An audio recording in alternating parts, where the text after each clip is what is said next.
Welcome to Mustard Cat Sports, folks. My name's Lucas TA. We have a special guest on today, like we always do, but we have a very special one. We have the man, the myth, the legend, Primetime Chuck. What's up, buddy? Hey man, what's going on? How you doing tonight?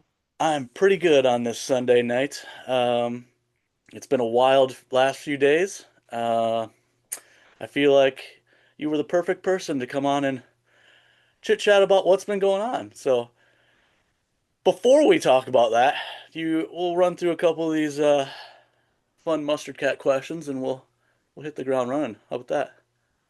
Right on, man. Let's do it. All right, Chuck, are you a dog person or a cat person? Man, I'm like Noah's Ark in here. I got three dogs and two cats. So I like both, man, but if I had to pick one or the other, I'm a dog guy. Okay, okay, okay. Well, how about this one for you? Ketchup or mustard, and you have to pick one, and it's what you're going to use on everything for the rest of your life. And that's super rough. Overall, I think ketchup is more versatile, so I'm gonna go with ketchup. Okay, I like it. Um, Now let's get to the NASCAR stuff.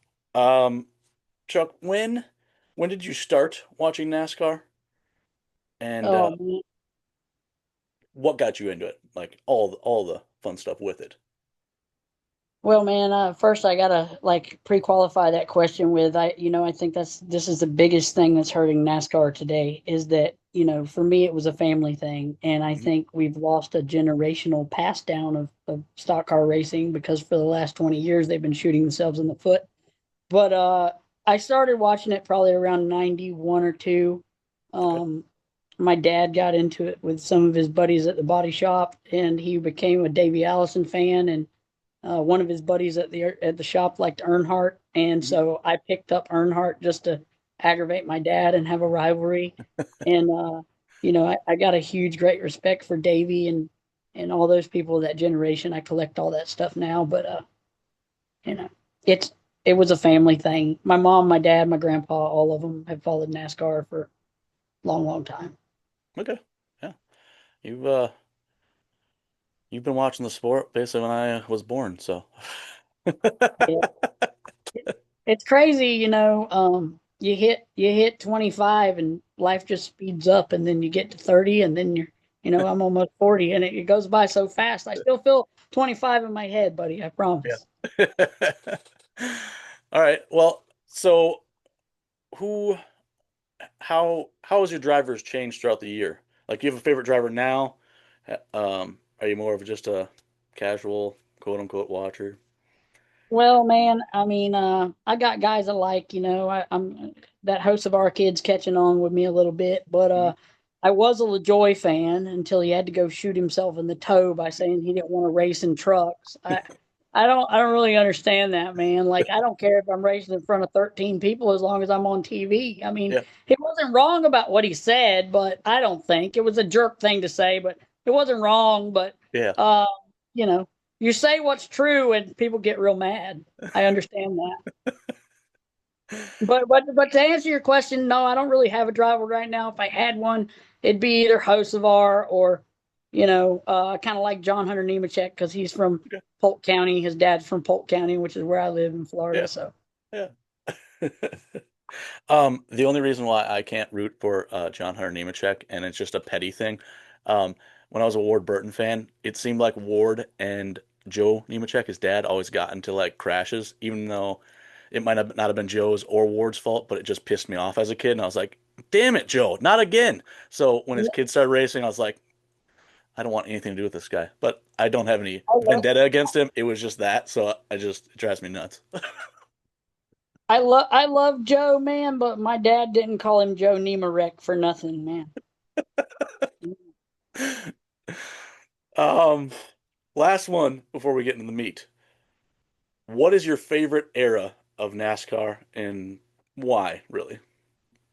Oh man, I mean, And it, it, you can go by generation of car. You can go by from 1991 to 1992. You can go whatever, however you want to. okay. Well, I'm gonna kind of split the difference. So like. the 50s was the best. Like when NASCAR first started and they were still racing on the beach. I mean, I feel overall that was the most truest, purest, non monkeyed with form of racing that there was.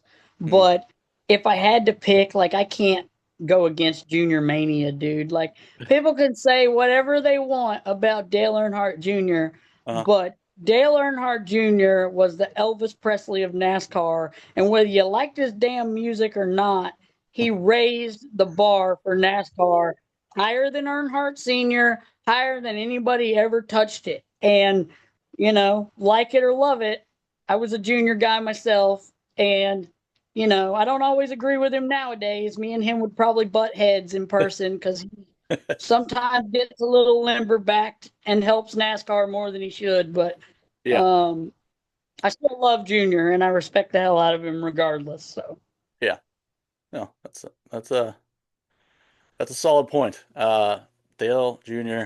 I basically got in when he, jumped in around that 2000, 2001 era, and I wasn't a Dale Jr. fan, but I can very much appreciate, and I can appreciate back then what he had did and is kind of still doing for the sport. Because I feel like if he wasn't around, and if even though he totes the line on some things, if he wasn't doing what he was doing, NASCAR would be even in a bigger hole than it is now, and it's in a hole. So, Well,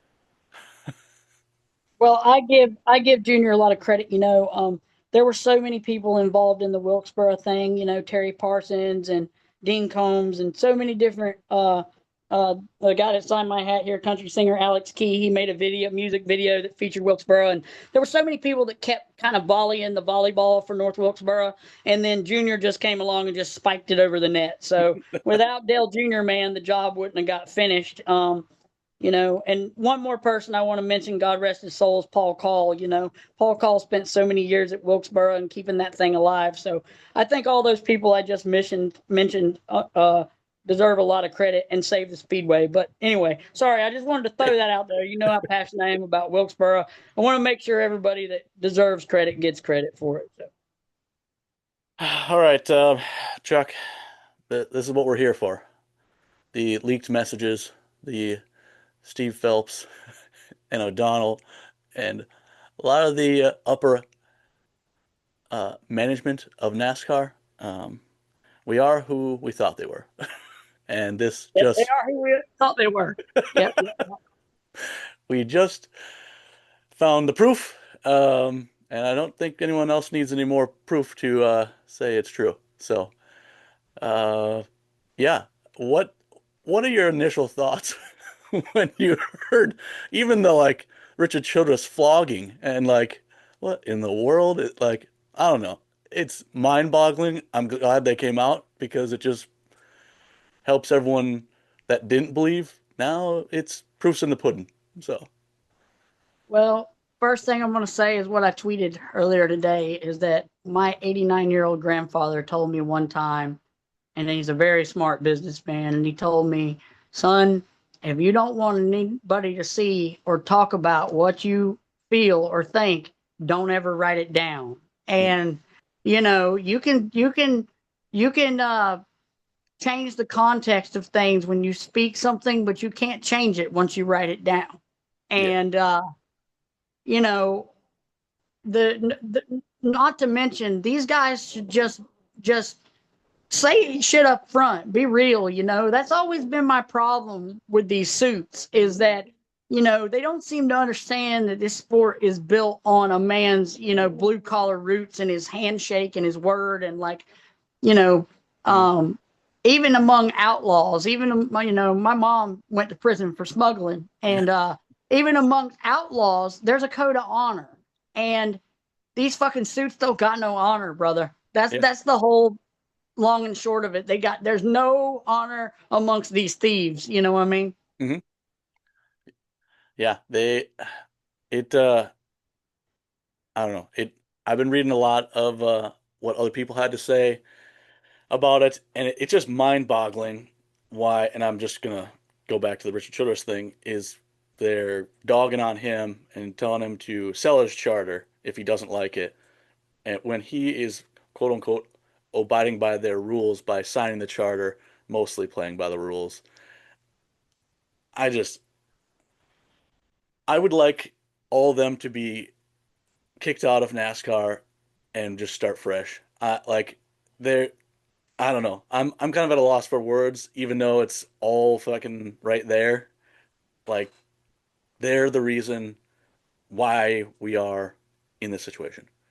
There, They're, there's so much, there's so much I could say, man. I could literally go on about this for 20, 30 minutes. It's something I'm very passionate about, but I'm gonna try to sum it up for time. But the problem is, NASCAR needs to either get in the promotional and the just the running, the sanctioning of the races business and get out of the team business, the financial business, because you can't have your cake and eat it too, brother. And what I mean by that is, they say that these are independent contractors and that the teams are independent and they don't want franchises, but then they turn around and rob their pockets, rob Peter to pay Paul and everything else, and bank all this money from the TV deal and don't divide it fairly. The biggest thing that I could say is if there's one guy in NASCAR, one owner that's truly a blue collar guy, it's Richard Childress. He's the only guy that didn't make his money from a bunch of outside ventures or from somewhere else or from uh by having Bill Clinton keep him out of prison or Penske with his trucks or whatever it is that he does. yeah. Joe Gibbs with his football team. I mean, I'm just, Childress is one of us, or as close as we're going to get in modern NASCAR. And, Richard was the only one last year at Wilkesboro that his motor coach was parked out there with all the fans. Now, granted, it was in the TV, near the TV compound, but still, he was closer to the fans I don't know if you've been to Wilkesboro, but all Mm. the fans camp all around the stadium, all around the speedway, Hmm. and on the hills and stuff in the parking lot area. And then there's a driver compound on the back stretch, like on the towards turn two. Okay. So Richard was the only one. And as I was walking through, he came by on a golf cart and he took time to say hello and to take a picture. And he literally stopped his cart because I asked him to and took a picture. And, he was a little bit of a smart ass, but he was great. Yeah. He didn't have to even stop. So, super nice of him. And, I got nothing but good things to say. And the last thing I want to say is last time I checked, there's this guy that passed away at Daytona that used to drive a black number 3 car. You might know him. His name is Dale Earnhardt. And his best friend was Richard Childress. And when you're best friends with Dale Earnhardt, I think that earns you a little credibility as a real mother. You know what I'm saying? Like, that if that doesn't attest to what kind of man Richard Childress is, then I don't know what does. Yeah. Um, that's a good mouthful. That was spot on. The other one that I noticed too was the SRX, where O'Donnell and Phelps were dogging it and pissed off that other drivers were going there, and then they wanted it to quote unquote take legal suit versus it, or they should quote unquote. Uh, Obviously, the SRX had its own issues, and I think fell apart through other things, but I wouldn't be surprised if they had a hand in spiraling it into a muck. So, I mean, I'm real hesitant to say what my theory is on that because it's absolutely no proof whatsoever. yeah, But it always did bother me that Ray Evernham was involved in that deal. okay, yeah, I don't really want to elaborate on that. I think if people Google and look into certain controversies that have involved Ray Evernham and hmm France family, they might figure something out why I might say that. But I don't want to dig too deep into it because I don't need to get, you know, yeah. 14 lawyers writing me letters. Just connect the dots, people. Yeah, figure it out. Do some research on your own. Think for yourself. Anyway, um, well, yeah. This is all leading into a wonderful court lawsuit that will be happening here in what less than 2 weeks. So it couldn't have been dropped at a better time, and it was Mhm. probably dropped for a reason. You know they're not going to let those be admissible in court, though. Yeah, Although I don't know how any jury I don't know how they're going to select a jury of people that haven't been touched by this because people are like marching down the street with torches in Charlotte. I'm pretty sure right now. oh, I'm I kind of wish these would have came out earlier when the season was going on because I feel like it would have been even crazier. It's still crazy, but you know how it gets a little quieter in NASCAR world when the championship's over and all that fun stuff. Hmm. So, Yeah, right on, man. but um, yeah. Do you have any other thoughts on these text messages before I give you this one final thought? Well, I mean, does it? I'm getting to be old, man. I'm getting to be a geezer. I can't keep track of all the stuff that's going on in technology, but I know that Snapchat pictures disappear. Do text in Snapchat disappear? Like, I'm just trying to think, like, couldn't they have been a little smarter than to do this in some way that it would have been dragged back up? Because it seems like, you don't have to be a genius to know that if something went wrong legally, that this could have happened. You know what I mean? Yeah. Snapchat, no. It unless you specifically save them, they usually disappear after 24 hours. So you would have thought they would have been a little smarter with their conversations Or, because, or send smoke signals or homing pigeons or carrier pigeons or some or heat here's a seeking crazy vehicle. one. I Here's don't a know, dude, something. here's a crazy one for them. Just pick up the phone or go in person and just talk in person, and then the only proof is someone's word. So, Well, the problem was that O'Donnell was sitting on the beach in Daytona and Phelps was in L.A. hanging out with Beyonce and fucking Brian France was fucking in San Francisco trying to score and nobody could cover anything up. It just wasn't possible. They had to message each other. We couldn't meet. We were too busy, being posh. That's the problem. yeah. Um, hey, that rolls into my final By the thought. way, that was a completely fictionalized account. That was not meant to be taken seriously. Completely fictionalized. All right. Yeah. Just want to put that out there. No lawsuits for me, okay? It's all parody, like Drunken Brian France. Oh, wait, we remember how that went, didn't we? The Drunken Brian France account? Yeah. Couldn't take a joke, Brian. Nope, sure couldn't. Anyways, sorry. All right, I'm Hey, done. Sorry. hey, it's all good. So with all this debauchery and just terrible management by all of them, what is your ideal way that NASCAR has to go about in the series, in just in general, like the schedule, the car, the point system? What is their next step that they need to do to quote unquote get the fans back? And now with all this bull crap that they've spewed out there, no one's gonna believe them or take them serious in any means because they're two-faced, and most people knew they were two-faced, but this just solidifies it. What do they need to do, in your opinion, to make everything right and bring some legitimacy and quote unquote get the fans back? If it's Okay, first possible. off, If it's possible.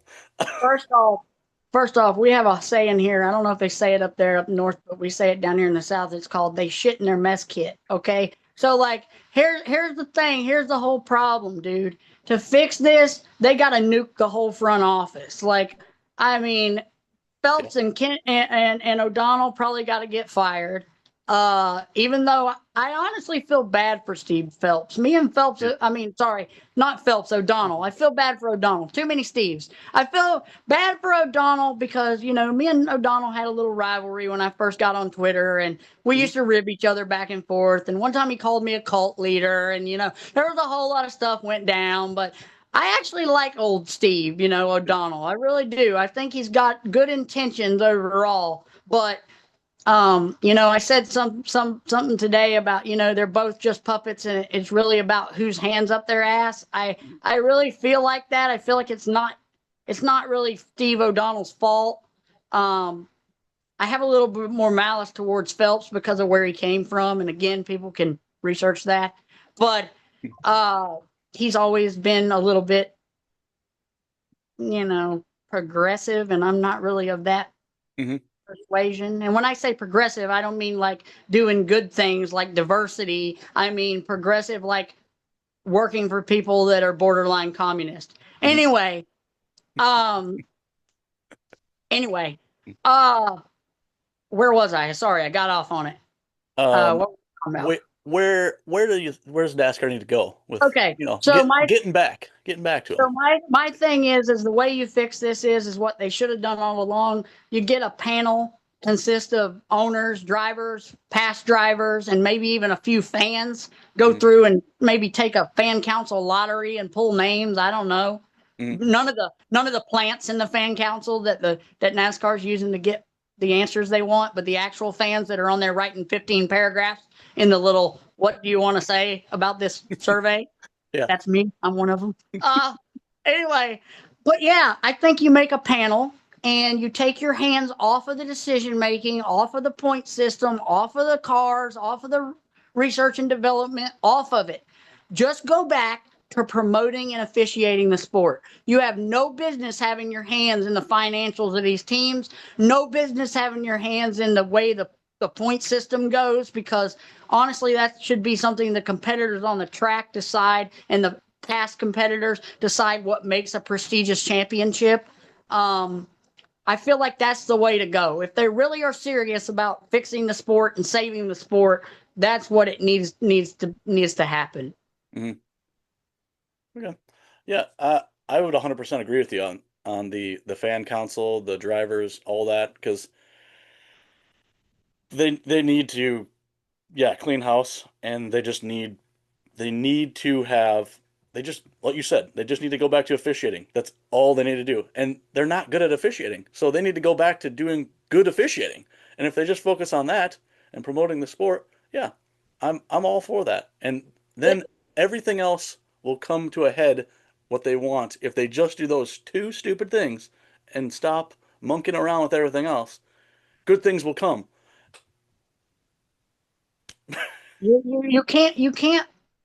You can't shake somebody's hand and stick your hand in their back pocket. And that's their whole problem. They're trying to do both, man. They're trying to multitask. They're trying to, look good in the front and rob from the back. And Yeah. it's real weaselly, and I don't like it. And last but not least, I want to shout out one thing here. I want to shout out Yeah. my boy Jeremy Mayfield. He's having a good day Yeah. today, just like I'm having a good day. Yeah. Um, boy, Jeremy's probably having a wonderful weekend, because he looked and they painted him like the baddest motherfucker out there, and not in the good way, bad motherfucker. They painted him like he was terrible.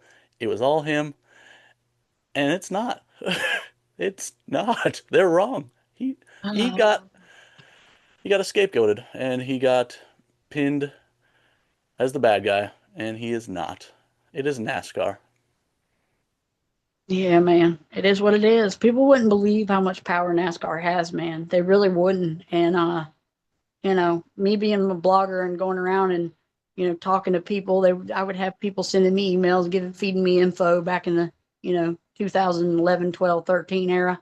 Hmm. And it was insane. Like when all that started, I was right there on the ground floor. I was actually in Charlotte the day that Mayfield his house got raided. And Yeah. one of my buddies texted me and told me about it, and it was just unbelievable, dude. The links and the level that these people will go to not have to admit they're wrong. It's scary. Yeah. It really is. Yeah.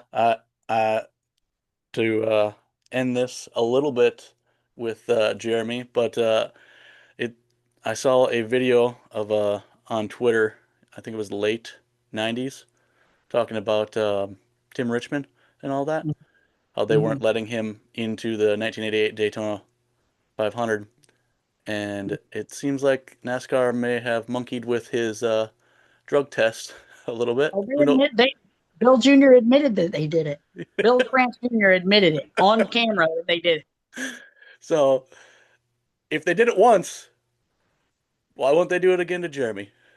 Go back to the old playbook. Yeah. I want to throw this out here. It's extremely expensive, but if any of your listeners or even you can get a hold of the copy of the book Dirt Under the Asphalt by Jack Flowers, it is a real, it's not much, it's more like a pamphlet than a book. But Okay. the dirt sheet that it is, Jack Flowers was a media guy in NASCAR in like Mhm. the maybe like the 60s through the 80s. I don't know exactly, through the early 90s, maybe. I don't know all the backstory, but I just know he wrote it basically on his deathbed, and it'll tell you a lot about how they operate. Okay. Yeah. I'll look it up and maybe I can get some pictures up here so people can see what it looks like. If it's even you can find pictures of it. I don't It's know. hard to get, man. They bought all, I used to have, I bought like 10 copies and I used to hand them Right. out to people, but NASCAR bought them all up, I think, because last time I checked, it was like $300 for a copy on Amazon. Wow. Okay. Yeah, something crazy, dude. They're manipulating the market. That sounds familiar. What? Oh, what? Wait, I said that out loud. Shit. Sorry. Yeah. All right, Chuck. Um, this has been short and sweet, and I think that's all we need for right now. I will gladly get you back on here. Maybe we get you and Alex on here because I feel like you and Alex uh would probably stir some fucking wonderful stew, and I would love to have some of that stew. So, We're taking over like yeah. NWO style, baby. This team that we got, we're going to be the anti-credentialed media. That's what we are. I also want to give your flowers because Chuck has been the one who has started the lay off the playoffs and has put together a bunch of us. If you want us, call us a ragtag team, sure. But we've been You out read there. my mind, bro. I know the forehead's big, but how are you getting through it? All right. We've been doing our due diligence, just telling the people what it is, and if you don't like it, that's fine. But we're not gonna lie to you. So We tell as much the truth and the whole truth as we know it, so help us God. yeah. So, but yeah, you got anything else to say, Chuck, before we sign off on out here? I just want to tell all your people that happen to watch this that I love you guys. Y'all can get a hold of me and Lucas on Twitter or Facebook. I usually accept all the friend requests unless I think they're NASCAR moles. So y'all come on. I'd love to talk with you about it. Tell you what I know that I can't say on the record. Yeah, perfect. Hey, everyone else, go like, subscribe, go follow Chuck everywhere. You can find him on Facebook too. Just look for Primetime Chuck. It's pretty simple. Follow my Other than that, bosom. yeah, Follow all of us. yeah, that's right. Who All else we got in the Who else we got in the gang? We got Jared Campos and we got we got Simulated Incorporated. We got a lot of guys in yeah, there, right? yeah. We even got the guy that does the point standings, the Winston Cup point standings in there that you guys all love to look at on Twitter or X, whatever you want to call it. So I'm working You my want to mag. join us? You want to join us? We're taking over, and it's just too sweet. I Yeah. want to shout out Kevin Nash while I'm here. Yeah. Anyways, All right, folks. You heard it here. We're out, and Chuck, we'll get you back on, and we'll do some more conversating. I'm thinking probably the first of the year when more stuff comes out, or maybe after the lawsuit. Who knows? But there's going to be a lot of stuff in the next 2 weeks, so you mean before NASCAR settles so they don't have to go to court? I don't think they are. Do you think they are? I don't. I I think they're going to do. take I think it's going to be a rug pull. I think we're all going to be disappointed. Like 6 hours before the before. gavel hits, they're going to be Oh, like, "Psych!" that if that happens, yeah, I will be very sad, Panda. I Like will too, dude. I'll so. cry. All All right, right. all right, folks. We'll see you later. We're out. Go follow Peace. Mustard Cats.